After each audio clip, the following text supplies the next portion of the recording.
Hindi umano nais ni dating Pangulong Rodrigo Duterte na makita si Attorney Harry Roque o matulungan siya nito sa kanyang kaso sa International Criminal Court.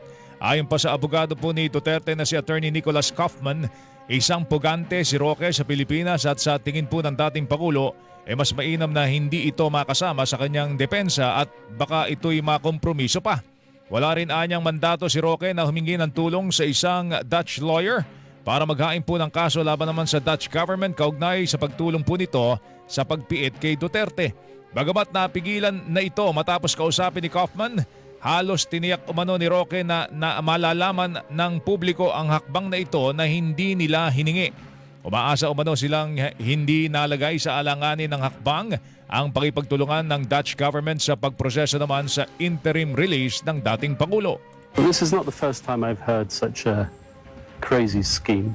I would put it that way because at the end of the day, the Netherlands have to be involved in any request to release an individual from the court. So to initiate a case in the Netherlands against the Netherlands would be a big mistake. Tinig po ni Attorney Nicholas Kaufman, legal counsel ni dating Pangulong Rodrigo Duterte. Sa isa namang post sa social media, sinabi ni Roque na walang katotohanan na nakialam siya sa kaso ni Duterte o nagbitiw ng pahayag na posibleng may epekto naman sa estratehiya ng legal team ng dating Pangulo sa ICC.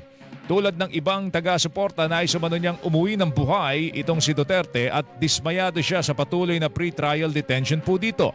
Ilang beses din umano nilang pinag-usapan ni Vice President Sara Duterte ang tinawag niyang domestic legal remedy at nire-respeto niya ang desisyon ng Vice Presidente na ipagpaliban muna ito hanggang sa posibleng interim release.